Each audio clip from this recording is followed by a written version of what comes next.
Tenemos los 3 niveles miofaciales, tenemos el ligamento uterosacro, el ligamento cardinal, tenemos el paracolpos y el parametrio.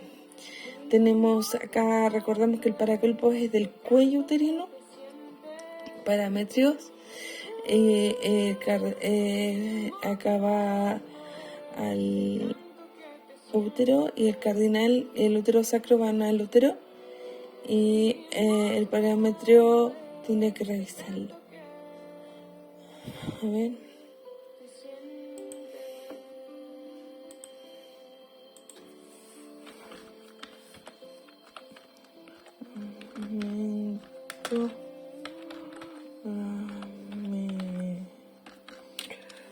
El ligamento parametrio, busquemos en Imayos.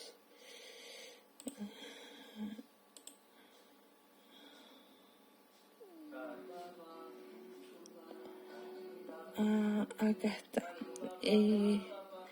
Está en el cuello uterino. Parametrios. Esta imagen está buena.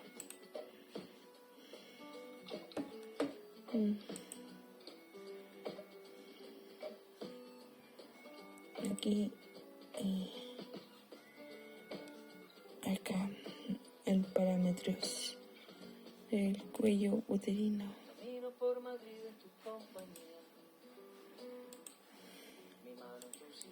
Tenemos acá el recto, bueno, los demás ya lo conocemos. Tenemos el conducto anal sigmoide, del colon sigmoides. Recordamos que es la última parte del colon. Tenemos que en su trayecto vertical medio, siguiendo la concavidad sacra hacia atrás y adelante, finaliza en el margen anal. Tiene una longitud de 12 a 15 centímetros y un diámetro del colon toma la mayor diámetro cuando se crea el ensanchamiento, que es la ampolla rectal. Entonces, colon sigmoides, ampolla rectal, recto. Tenemos una doble inervación, tenemos el nervio hipogástrico y pélvico, y tenemos una intrínseca, que es el miantérico de Auber y el submucoso de Meissner. Pues lo vamos a ver en otras fotos, estas dos inervaciones. El recto conducto anal sigue al colon sigmoide, entonces sigmoide, recto, conducto anal. Tenemos acá el colon, el ciego, el colon ascendente, el colon transverso y el colon descendente, con un colon sigmoide y el recto. El recto tenemos su ensanchamiento. Aquí tenemos la ampolla rectal y tenemos por dentro el músculo esfínter interno, por fuera el músculo esfínter externo. Y acá de nuevo nos encontramos con el recto. Tenemos los reflejos recto-esfinterianos, como sería el RRR, que es un reflejo rectonal con contracción rectal, que cuando se hace un contacto en la zona recto-rectal, hay una contracción. Cuando la feca toca ahí, debería eso estar bien. El otro reflejo es el reflejo rectonal inhibitorio, que significa que hay una contracción rectal y una relajación del esfínter interno con una apertura alta del conducto anal. Entonces tenemos un reflejo anal inhibitorio para que se relaje el esfínter interno, para que ya es hora está avisando que ya es hora. Provocar estímulo en receptores de canal alto y tener conciencia de la cantidad de contenido fecal o de gas, aumenta el deseo de fecal. Entonces, cuando se activa el RR ahí, es porque dan ganas de decir, hola, quiero hacer caquita. Tengo los reflectos rectoesfinterianos, tengo el reflecto rectoesfinteriano estriado, que si no tengo deseo de defecar, puedo contraer el esfínter anal externo y se produce una relajación de las paredes del recto. Y el almacenamiento del recto con su ampolla rectal puede ser de 3 a 500 cc. Por eso no hay que retener tanto las fecas. tenemos que la dinámica de la defecación implica un desplazamiento de la heces en el colon hacia el recto, una percepción de llenado rectal y distinción del contenido, una supresión de los mecanismos de continencia y finalmente la expulsión del contenido fecal. Entonces, desplazamiento, percibimos, mantenemos la supresión para no defecar hasta que podemos defecar. Tenemos acá la dinámica de la defecación. Tenemos el mesencéfalo, el puente de Barolio y el tronco encefálico, y hay un centro autonómico del hipotálamo. Todas estas zonas, y también vemos acá el núcleo motor dorsal del nervio vago, y que el nervio vago va a inervar acá parte de la dilatación intestinal, y también nos va a hacer formar las heces. Entonces el mesencéfalo, el puente de Barolio, el centro autonómico hipotálamo, tronco simpático y formación de las heces, el núcleo motor NMD, núcleo motor dorsal del vago, el vago dorsal nos va a ir formando heces. Tenemos una dilatación de las paredes intestinales y por vía sensitiva vamos a tener del sistema nervioso parasimpático, vamos a tener un impulso de los receptores, o sea que esto es del peristaltismo. Tenemos acá lo que habíamos hablado, el nervio pélvico y el nervio hipogástrico, que van a pronunciarse para que ocurra la defecación. Está en la zona efectora, hay un impulso desde la médula hacia los efectores. Y el dilema del sistema nervioso simpático. Acá el vaciado va a estar a cargo, vacía el recto del sistema nervioso parasimpático. Entonces estas dos cosas tienen que estar en correcta armonía. A ver, vamos a recortar el formato imagen,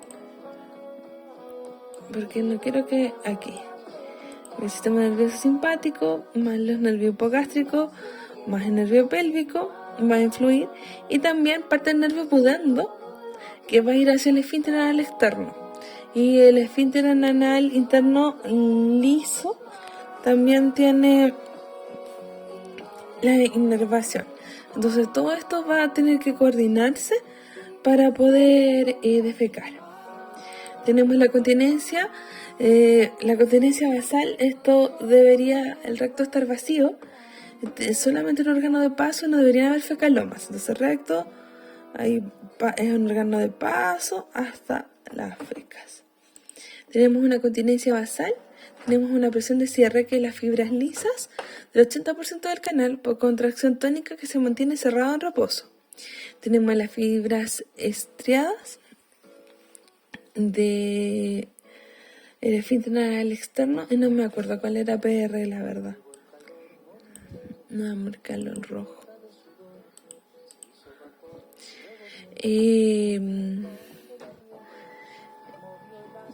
Puede ser la periferia, esfínter anal externo, no.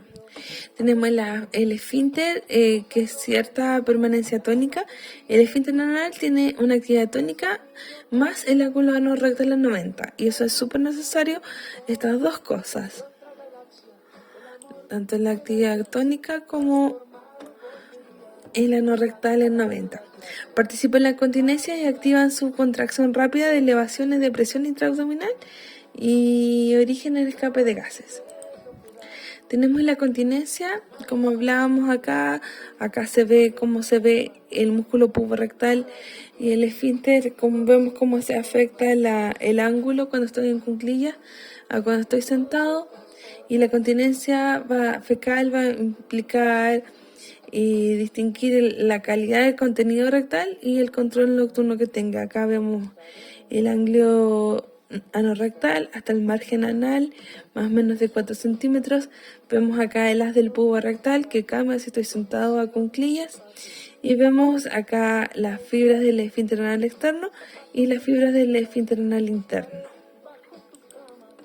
En la continencia, acá tenemos una escala de Bristol, que va a depender de la calidad de fecas que yo tenga, si son sólidas, líquidas, y para que yo pueda discriminar qué es lo que quiero defecar, si es un sólido, un líquido o un gas. Tendría que ser voluntaria y periódica. Tenemos que saber todo eso al evaluar al paciente. Entonces la incontinencia fecal va a estar determinada por la integridad anatomofuncional del recto, su distensibilidad, del esfínter del canal anal y del suelo pélvico. Acá tenemos un elevador del ano que está... esto, como vimos, puede ser una ecografía y tridimensional o una resonancia, pero acá nos muestra 1, 2, 3, 4, entonces como está afectado en 4 fotos, implica que hay una rotura del esfínter anal. ¿Se fijan? No está el círculo completo. Recordamos que del suelo pélvico y de la distensibilidad del rectal, o sea, que cómo está la sensibilidad del reflejo RRR. Bueno, hablamos de periódica voluntaria y tenemos que la incontinencia fecal tiene centro y terminaciones nerviosas que la inervan. Sabemos que lo inerva el sistema simpático, que es el nervio hipogástrico que va tiene raíz en L1 a L3, que este va a activar el esfínter externo y va a inhibir la actividad rectosigmoidea. Claro, es como o la una o la otra. Tenemos la incontinencia fecal del parasimpático que va nervio pélvico que va de S2 a S4. Esta es del simpático el hipogástrico y del parasimpático el nervio pélvico. Tenemos el efecto motor del tubo digestivo e inhibidor del esfínter interno. Tenemos acá lo que habíamos hablado antes, el plexo mientérico de Auerbach y el plexo submucoso de Meissner. Entonces acá vemos el submucoso y acá vemos el mientérico.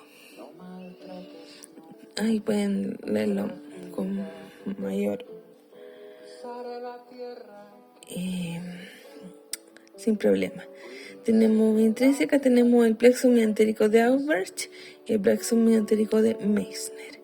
Esa era la intrínseca. Entonces hablamos del hipogástrico como hablamos del hipogástrico como simpático, el pélvico como parasimpático y de Auerbach y Meissner como intrínseco. Tenemos la incontinencia, depende de la sensibilidad no rectal y de la motilidad rectosigmoidea. Entonces, hay pacientes que practican el sexo anal y a veces cada vez que tienen un orgasmo se activa una sinergia acá y por eso esos pacientes se defecan a veces al tener el orgasmo porque crean un patrón motor disfuncional. Esto es lo que pasa. El esfínter anal externo y el esfínter anal interno tienen que estar, cuando uno está contraído, el otro relajado, o si no se presenta la disinergia. Es complejo rehabilitar esa zona. Y también si nosotros vemos que hay 3 capas musculares en el ano y en la vagina hay 7, entonces son músculos muy chiquititos. Mira, tenemos el pubo rectal, el esfínter anal externo, el esfínter anal interno. Tenemos la defecografía, tenemos una prueba radiológica objetiva destinada al estudio de pacientes con la disfunción anorrectal en un intento de conocer cuáles son las causas, o por qué tiene dolor perineal, presenta tenesmos o hay una evacuación incompleta. ¿Qué pasa cuando ocurre en reposo, tanto con esfuerzo voluntario y con defecación real? El examen no es igual a una defecación fisiológica porque no son fecas lo que se expulsa y además se hace con contrastes. Se defeca en medio de contraste similar a las heces y tiene una inconsistencia, pero sería una petrografía evacuatoria o una videoecografía, porque no es ecografía propiamente tal, porque no son heces lo que se expulsa, es algo similar. tengo que el estudio refleja la relajación y defecación después de defecación de parámetros. Tenemos la línea pubococcígea.